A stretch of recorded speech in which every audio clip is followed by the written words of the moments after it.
Bonjour et bienvenue dans cette vidéo consacrée à la mise en place de Nagios. Nagios qui est un outil de supervision des serveurs, des systèmes d'exploitation Linux et des Windows, des services qui sont installés au sein de ces serveurs et des applications donc configurées, puis des équipements d'interconnexion réseau, routeur, switch, borne Wi-Fi, à travers le protocole SNMP, Simple Network Management Protocol, la mise en place et la supervision des journaux. Donc nous allons le mettre en place sous Ubuntu Server, donc la dernière version stable qui est la version 20.04, téléchargeable depuis donc le site officiel. Et la version de Nagios qu'on va mettre en place sera la version Core, à la différence de XI qui demande, elle, donc une licence de 3000 € à peu près. Euh, donc, à ma possession, pardon, une machine Debian vierge, donc sur laquelle donc aucun système n'a été configuré.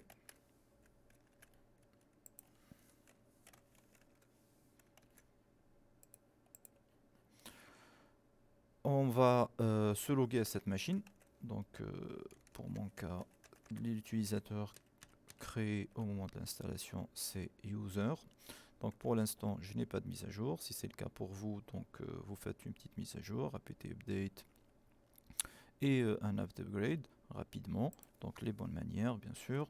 Après, donc, on change d'identité comme d'habitude pour passer en route. De l'autre côté, j'ai mon contrôleur de domaine. Sur ce dernier, il faut ajouter l'enregistrement A, faisant donc correspondre le nom Nagios à la future adresse de la machine, 172.20.031. Pour l'instant, ma machine Nagios ne possède pas de deuxième interface réseau, donc j'ai juste une première qui est par défaut, qui est configurée en NAT et qui a obtenu une adresse IP de la part du DHCP de VMware. Donc on va commencer par installer donc les prérequis.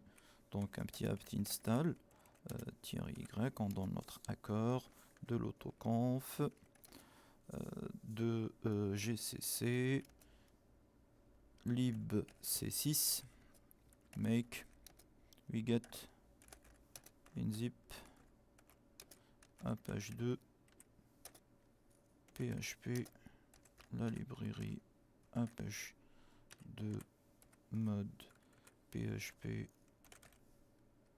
7.4, dernière version, lib gd-dev.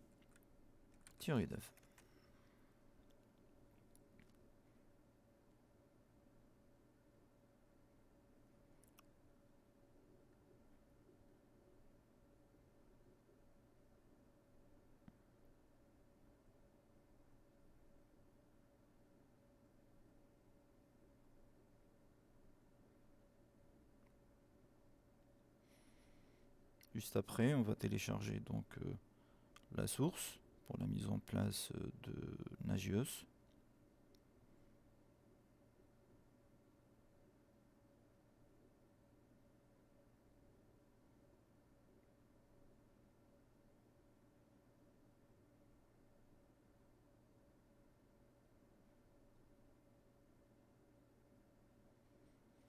L'URL de téléchargement, on pourra la récupérer depuis le site officiel. Donc, après avoir fait une petite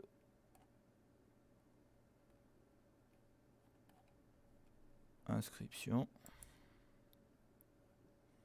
Download now.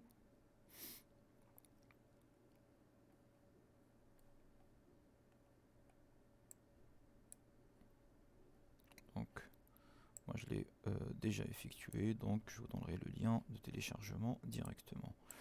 Alors, on va le faire dans le dossier temporaire, comme ça quand on redémarrera la machine, donc ce téléchargement disparaîtra. Alors, donc un wget, le fichier dans lequel on va télécharger le out si vous voulez, donc c'est nagios core pointer.gz, on peut l'appeler comme on veut, mais en général on donne un nom significatif. Et la source se trouve sur GitHub, donc https://github.com/nagios, bien sûr, on respecte la casse. Enterprises Nagios Core dossier archive /nagios dernière version 4.4.6 à ce jour .tar.gz. Je fais une relecture rapide de mon URL. Nagios Core archive, bien. Alors, on vérifie le téléchargement. On a bien un dossier qui a été téléchargé, ou un fichier, pardon, qui a été téléchargé, tar.gz, qu'on va décompresser tout de suite. Tar xvzf nagios core, pardon, .tar.gz. Après avoir décompressé, on va procéder à la préconfiguration et à la compilation des différents fichiers. Donc on va accéder au dossier résultat 4.4.6 pour lancer la commande .configure-with httpd-conf égale le chemin vers le dossier sites enabled d'Apache. Apache 2 sites. Bien sûr, on n'hésite pas à tabuler pour ne pas faire d'erreur. httpd daemon valide.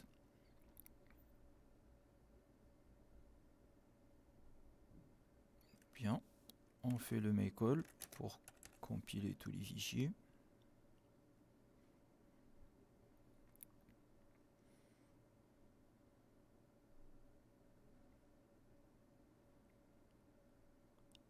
Après, on va créer un ensemble, plutôt un utilisateur et un groupe d'utilisateurs. Donc l'utilisateur sera Nagios et son groupe d'utilisateurs se nommera aussi Nagios. Et on intégrera l'utilisateur Apache, c'est-à-dire le 3W Data, dans le groupe Nagios, parce que Apache doit pouvoir accéder aux fichiers de configuration et aux différents fichiers de Nagios. Donc pour pouvoir faire ça, on va lancer tout simplement la commande install ou make install groups -users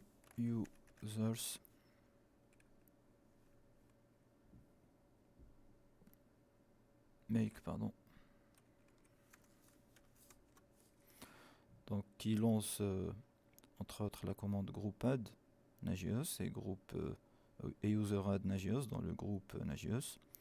Donc on va intégrer l'utilisateur d'Apache ou Apache, c'est-à-dire le 3W Data dans le groupe. Donc -g le groupe Nagios utilisateur 3W Data. Alors tout ça on peut le vérifier hein, bien sûr dans les fichiers de configuration des utilisateurs. Donc on peut faire un petit cat éventuellement pour vérifier le fichier des utilisateurs. passwd. Donc tout en bas on voit qu'on a un utilisateur qui vient d'être créé, Nagios. Et puis par défaut on a le 3W Data suite à l'installation d'Apache 2 qui correspond à l'utilisateur qui se trouve derrière Apache. Et pareil, on peut voir la liste des groupes dans le fichier groups,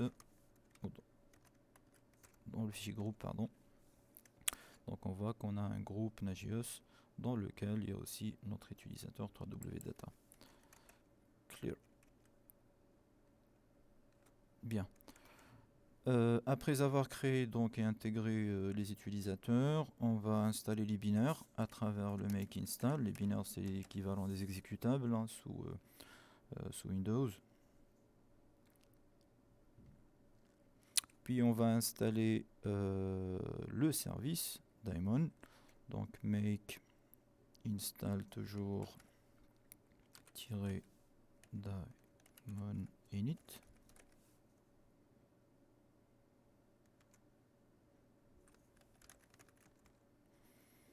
Puis le mode commande. Donc pour les commandes externes, install command mode.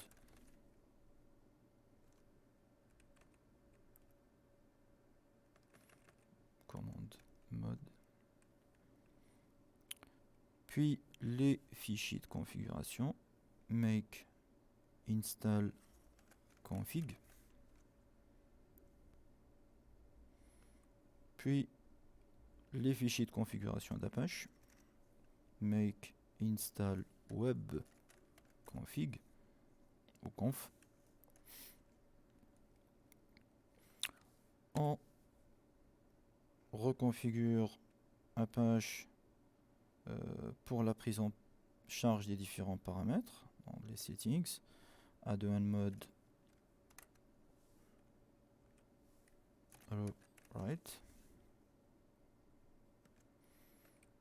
et add-on mode CGI. Il nous demande de redémarrer Apache, c'est ce qu'on va faire après. On va paramétrer le pare-feu pour qu'il accepte toutes les demandes de connexion sur le port 80 pour Apache. Donc UFW allow Apache. Donc mise à jour des rules, des règles. Et on va faire un reload de ces règles. Load. Il nous reste à créer un utilisateur à travers la commande htpasswd. En même temps, on le crée donc avec create et on va lui attribuer un mot de passe. Donc usr local nagios etc et le fichier va s'appeler htpasswd.users. L'utilisateur, on le nommera Nagios admin, c'est l'utilisateur de l'interface graphique. Je revérifie mon chemin. On lui attribue un mot de passe qu'on confirme.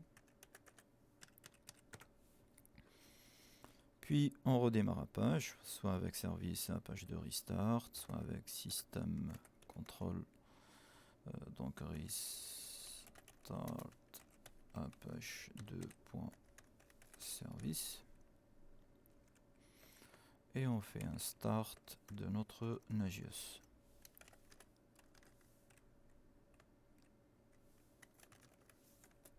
Start.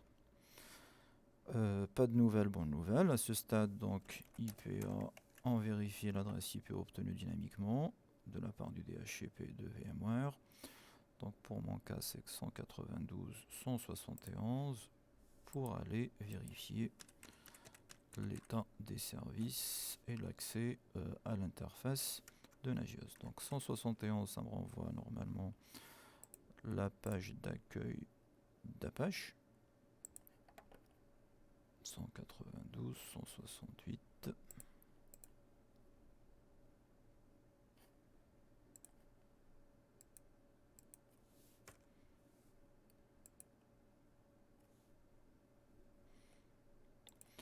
Et cette même adresse /nagios nous permettra normalement d'accéder à l'interface de Nagios. Nagios admin et mon mot de passe défini précédemment au niveau de la console d'Ubuntu. Donc le daemon est en mode running, ça c'est donc l'identifiant du processus, donc 19763, on est sur la version 4.4.6. La mise à jour a été faite donc le 28 avril, valable jusqu'au 28 avril 2020. Donc on a la liste des hosts, il n'y a que la machine locale elle-même, donc la supervision n'est pas active pour l'instant. Et au niveau de la map, on voit aussi la machine localhost, c'est-à-dire la machine Nagios. Donc pour pouvoir exploiter correctement et avoir les fonctionnalités nécessaires, on va s'occuper de la mise en place du plugin de Nagios. Et puis l'accès bien sûr pourra se faire aussi depuis la machine contrôleur de domaine, si on veut le vérifier. Donc soit non, pour l'instant, on ne pourra pas le faire parce qu'on n'a pas ajouté donc d'interface graphique, de deuxième interface réseau, pardon. C'est ce qu'on va faire. Donc je vais aller dans les settings de la machine pour ajouter une deuxième carte réseau.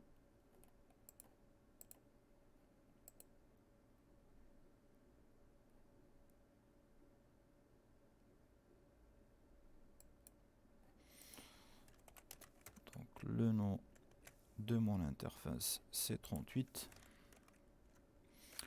Je vais faire un apt install de if up down.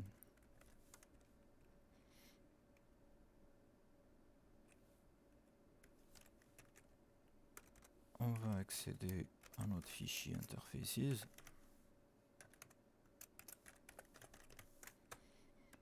pour déclarer nos cartes.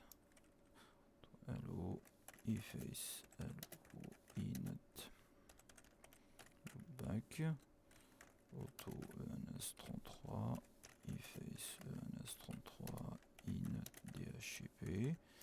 Et la deuxième carte, on va la mettre en statique avec l'adresse déclarée ou avec laquelle on veut configurer notre Nagios. Donc ENS38.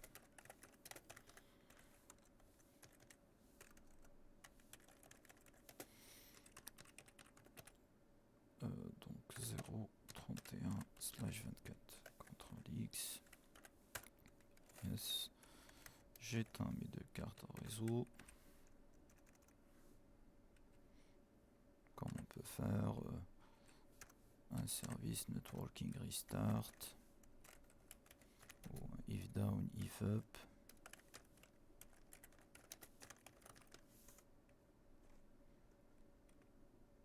Alors j'ai une petite erreur dans le fichier. 38 init statique. Alors je vois pas l'erreur. Et quand on voit pas l'erreur, on fait un if up, par exemple ENS38. Il me dit qu'elle est déjà configurée. 33.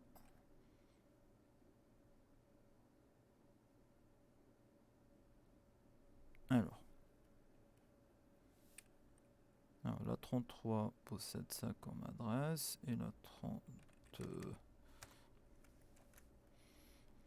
Alors il y a un petit problème. Je vais vérifier mes cartes. Ah oui, les deux cartes sont en NAT. Donc la deuxième, je vais la brancher dans le segment LAN Stadium Company. Et là, je vérifie que... D'accord, il y a une carte en NAT. Et donc le DHCP éventuellement de l'autre côté, plutôt celle-ci. Il faut qu'elle soit dans le LAN segment Stadium Company. Bien. Et je reboot ma machine pour être sûr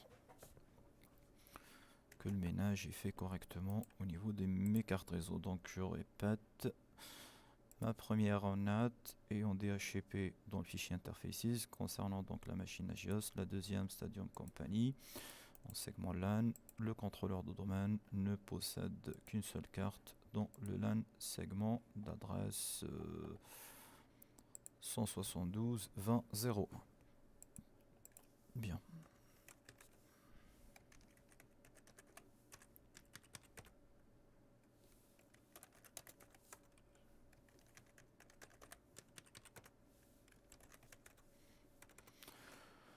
Ok, IPA. Voilà, la 38 elle est en statique d'adresse 172.20.01 et la ENS33 a obtenu une adresse IP automatiquement. De ce fait, j'ai juste désactivé stratégie de sécurité renforcée de mon navigateur au niveau du contrôleur du domaine. C'est le cas déjà, sinon vous le faites. Et puis, si je lance mon navigateur, et si on tape l'adresse 172.20, donc 31 cette fois-ci, donc 172.20.031, donc on a la page qui répond, /nagios,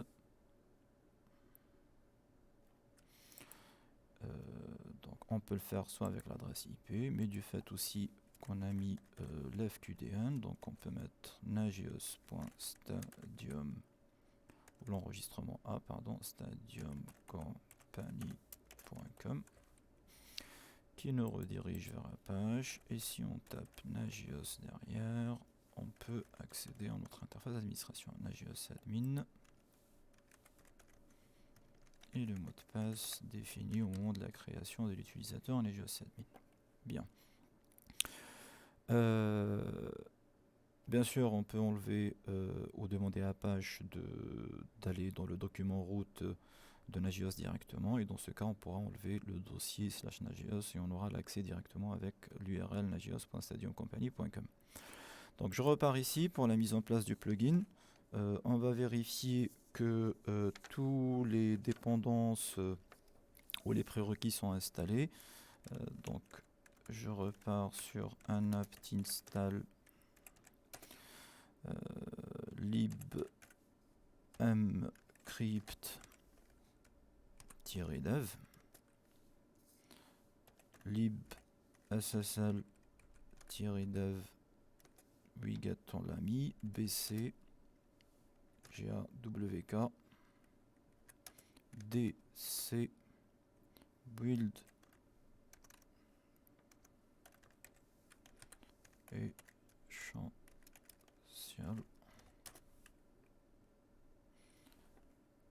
snmp libnet-snmp-perl et get text. Alors je refais une relecture rapide. Alors lib plutôt.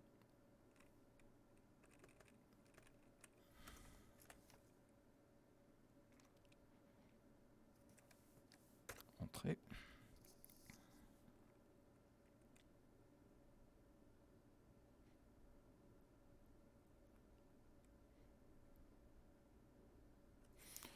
Je repars dans le dossier temp.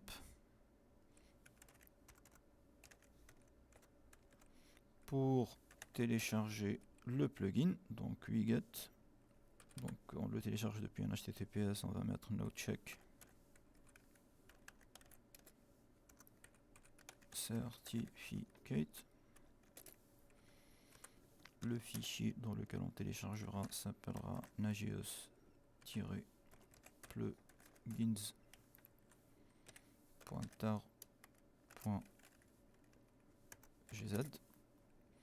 et l'URL https://github.com/archive/archive/2.2.1.tar.gz. Alors github.com nagios plugins archive releases 2.2.1.tar.gz. Hop, petite erreur. Alors wiget no check certificate -o Nagios plugins suivi de notre HTTP. No, il n'aime pas mon no check ser. Il me manque un petit R. Non, j'ai l'erreur sur l'URL par contre. Alors https github.com nagios plugins nagios-plugins archive release. Il n'y a pas de S. Bien. Alors, je vérifie la présence du fichier créé, nagios plugins.tar.gz, qu'on va décompresser, xevzf. On va accéder au dossier résultat. Donc cd nagios plugins-releases 2.2.1 en tabule bien sûr, pour commencer la compilation et l'installation. Donc /tools setup.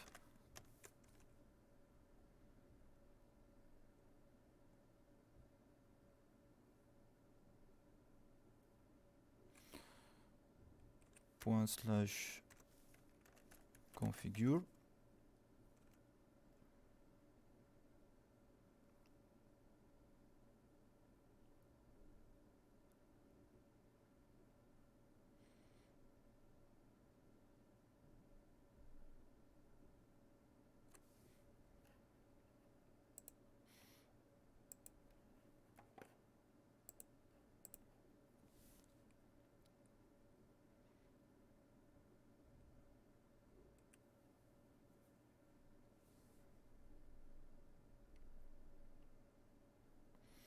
Après, on abordera le make et le make all. Donc,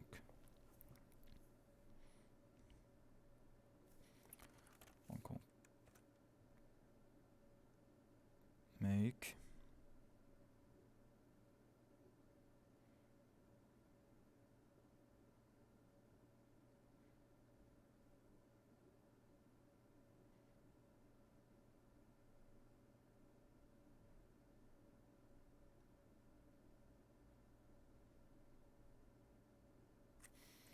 et finalement le make install.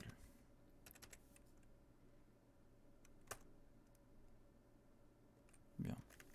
Je redémarre ma machine.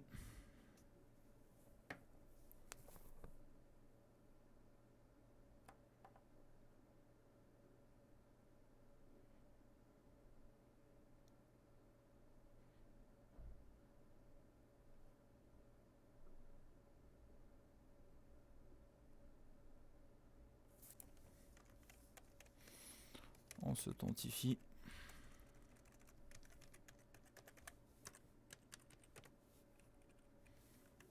On change d'identité en route.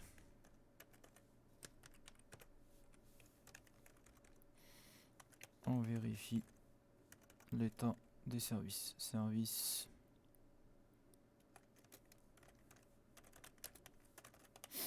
Nagios status.